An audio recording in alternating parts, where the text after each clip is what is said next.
What's up everyone, and welcome to episode 18 of my Xbox developer series. This time, we're looking at the Kickstarter kings themselves, inXile Entertainment.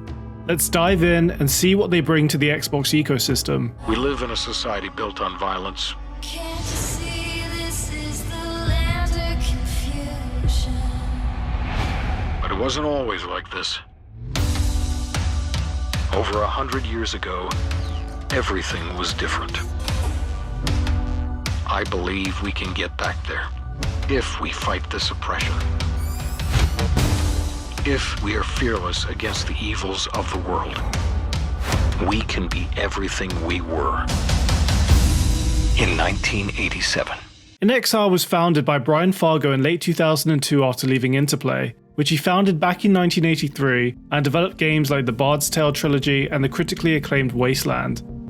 Interplay was an RPG powerhouse, but Fargo resigned once his relationship with the majority stakeholder deteriorated due to differences over how to move forward in a more console-focused industry. In fact, a lot of people came over from Interplay, with Fargo then taking on the title of Leader in Exile, a running joke that spawned the studio name.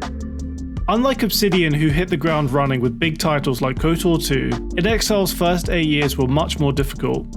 Their first game was The Bard's Tale, a spin-off to the original trilogy and marketed as a humorous parody of fantasy RPGs. However, despite a respectable 75 on Metacritic, the game didn't sell. Their next game, Heist, fared even worse. Announced in 2007, there was silence until 2010 when Codemasters announced the cancellation. According to Fargo, Heist's development was impacted by too much involvement from Codemasters, as well as issues with the PS3's notorious lack of RAM that would hinder an open world. inXile then spent the next few years in pretty much complete irrelevancy, working on iOS and Wii shovelware like Fantastic Contraption, a Flash-based physics game, and Line Rider 2, which got an amazing 59 on Metacritic. The next proper game was 2011's Hunted: The Demon's Forge, an action RPG set in a dark fantasy world. Hunted was born out of inXile's own experience with co-op games and the resulting stream of ideas to improve the genre, mainly by working together, not just playing together. Regardless, despite their wishes to develop a sequel, as many ideas weren't used that could further improve co-op, Hunted didn't sell and Bethesda didn't greenlight one. Again, it also didn't review well with a 61 on Metacritic. inXile's final game in an 8-year stretch of disappointment was Choplifter HD. Even with the original developer serving as a consultant, it was yet again a commercial and critical failure. By 2012, inXile absolutely weren't living up to the reputation they built at Interplay. Clearly something had to change. Fortunately, like Obsidian when they were in financial trouble, Kickstarter was the answer.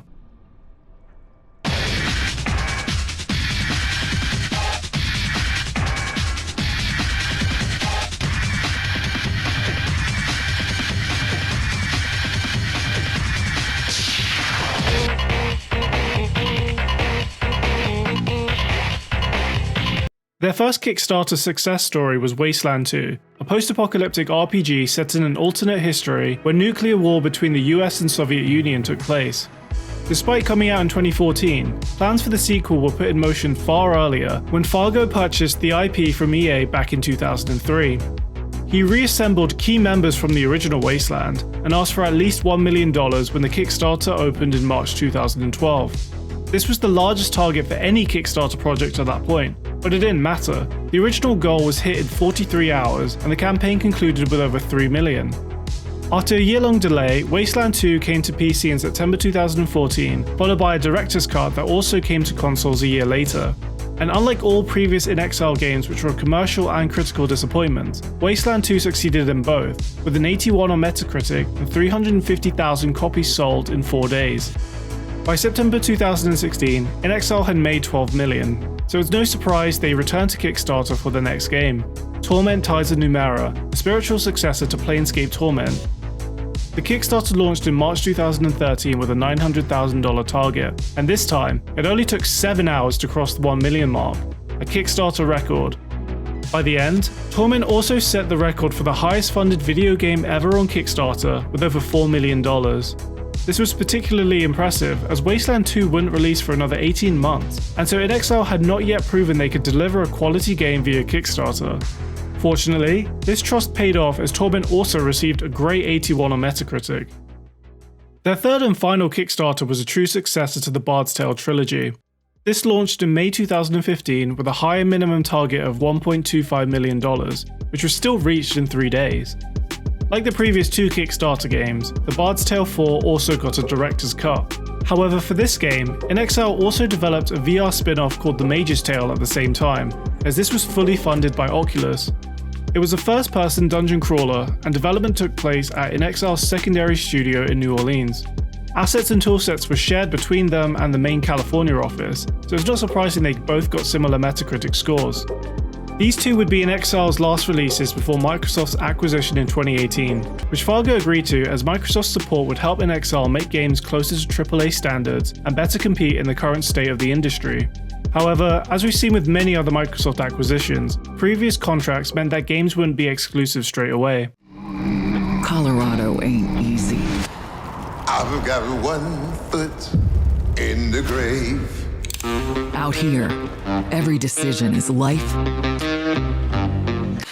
or death. As with Wasteland 2, inXile chose to crowdfund the development of Wasteland 3, though this time, they used the equity crowdfunding service Fig.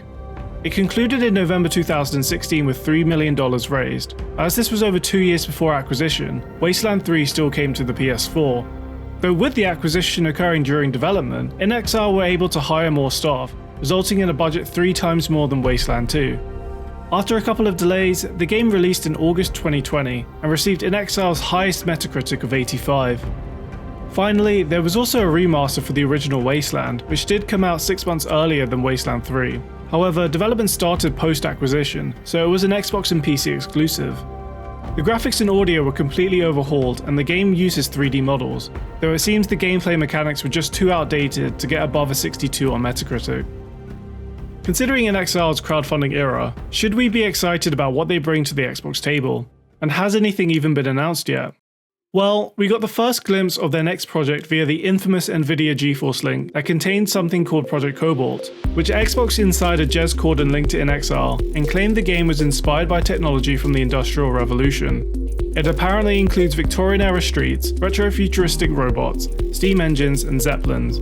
It's also apparently a first-person RPG that will run on Unreal Engine 5. Despite a horrendous start for inXile, since turning to Kickstarter they've been able to fully fulfill the expectations one would have from a bunch of ex-Interplay leadership. And considering that Wasteland 3 is their highest reviewed game, in no small part to Microsoft's funding that helped to add features like voice acting, inXile make an excellent example of when a Microsoft acquisition works. I can't wait to see what this AAA funding does for their next project, and considering Phil Spencer recently played a development build, we shouldn't be waiting too much longer to find out.